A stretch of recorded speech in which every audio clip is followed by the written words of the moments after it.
please join me in welcoming Vitaly. Thank you, Sadie. We'll go to the next slide. So I'm honored to have a little bit of time to share this story with you all. If we go to the next slide, just a little bit about myself. My family and I, we moved from Ukraine to the United States in 1991. And pictured here with my parents and my little sister. My parents, when they tell us this story, they moved because they wanted a better life. They had been jailed, they had been persecuted for their religious, for their political beliefs, and it's really a cliche story. They wanted a better life for us, but when they tell the story, it was difficult. My first memory coming to the United States in '91 was landing at JFK Airport, being taken to a hotel, and settled for a night to spend the night before our layover. And I remember the four of us settling into bed on a knock on the hotel door. And my mom, I remember, tensed up, and she said, "It's the KGB. They're here to get us." She really thought that. My dad opens the door, and we find somebody holding a couple of boxes of something that smelled really nice. It was KFC chicken. And so I remember eating delicious KFC chicken for the first time, drinking Coca-Cola, and I kid you not, we were watching Walker, Texas Ranger on TV. And although these were my first memories of America, quickly we learned about some American values that we've now adopted, which is giving back. Next slide. So forward to today, I'm chatting with my sister on the phone. It's early April, and she tells me she hears of a crisis on the border. And one of our friends, one of my childhood friends, actually flew down and was doing something there. So I text him, he calls me a few days later. He describes a humanitarian catastrophe. Early April, for instance, the first smaller photo is of a bus stop where Ukrainian refugees, well, only a few dozen could fit in, were waiting before crossing into the border. What happened was when President Biden was in Poland on the 24th of March, he announces that we, the United States, will accept 100,000 refugees. Ukrainians that were fleeing war in Europe started booking flights by the thousands to Mexico. The reason for this is because for those with the Ukrainian passport, they're not allowed to fly into the US. So they're flying into Mexico, walking to a border, mostly in Tijuana, and requesting what's called humanitarian parole. At the time, Customs and Border Patrol were allowing 200 people in per day. So quickly, this ballooned to thousands of people, which is when I was talking to my friend on the phone. And he says, "Vitaly, if you can come down, we got to fix this." I pinged Megan Erickson, explained the situation, and I'm very thankful for her to just let me go and try to fix this. By the time I arrived on April 14th, by that point, the volunteers before me had negotiated for a sports gym. So the Tijuana authorities moved refugees from, well, just waiting on sidewalks for days, waiting to get into the United States, to the sports gym that you see. As we go into the next slide. When I arrived on the 14th of April, I thought I'd spend a couple of days there, but I ended up working nonstop for 11 days until we were shut down. And these were some of the most rewarding and fulfilling days that I can think of in my life. But they're also some of the more physically demanding and more so emotionally taxing experiences in my life. The volunteers, which by the way, came through word of mouth. This wasn't an organization that came to be. A number of different churches, just random people like me showed up. We divided ourselves into specific jobs, working shifts that you would either start at 7 a.m. or start at 7 p.m. for the night shift. Although in reality, I would go home around, well, from 7 a.m. till about 11 or midnight, working all day. And I worked as security, did a lot of translation from Ukrainian and from Russian into English, into my broken Spanish, and just general coordination.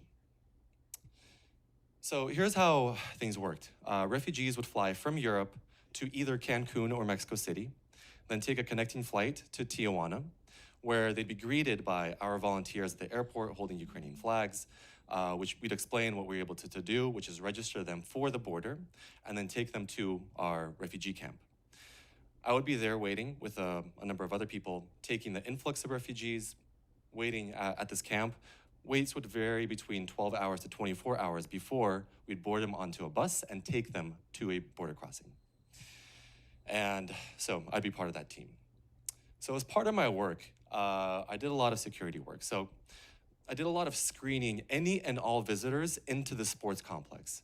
And the reason this was so important is because we had a lot of issues with human and sex traffickers arriving, posing as Good Samaritans. So just a couple of anecdotes, for instance. My team of security volunteers, well, other people like me, intervened and prevented a kidnapping of a child from camp, for instance. On Easter Sunday, a number of volunteers were organizing an Easter egg hunt for a lot of the kids in camp.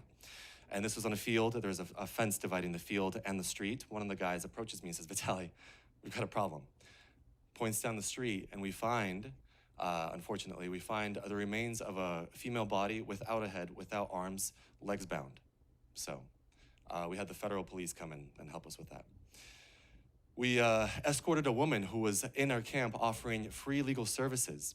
But after some refugees complained about her device, turns out she wasn't an attorney, and we suspect she was also in the trafficking business, so we had to physically escort her out, and she had to leave. Another instance where a former Marine who was actually Mexican-American and we noticed a police officer that looked suspicious to us. We followed him into camp. We asked him what he was doing, and his response didn't make any sense. We had to escort him out. We found out later he wasn't a real police officer, for example. And there's many more stories I've had to share later. Outside of that and the security work, what was fulfilling, again, was interacting with the refugees and the amazing volunteers. For example, this photo is, I spoke to the father while he was waiting with his family to board the bus to the border. Him and his wife have 15 children. They're from Odessa. His eldest son moved to the US when he was 19, just a few years ago. Now he's currently living in New York State, works as a truck driver. And the son spent $30,000 US to pay for the flights from Europe to Mexico for his family. On April 21st, about midway through my time at this camp, an elderly volunteer at the camp approaches me and says, "Vitaly, I've got a situation, maybe you can help me with this." A family of 10 were prevented from boarding their flight from Cancun to Tijuana.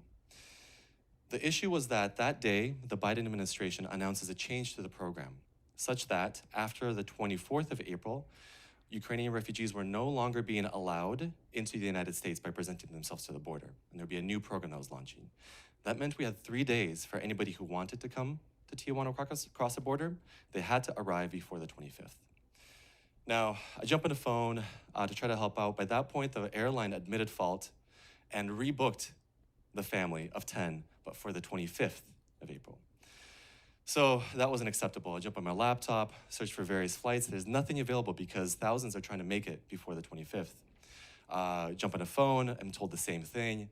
Eventually, about an hour later, we find a woman at the Cancun airport who finds a solution for us. She says, "I've got flights.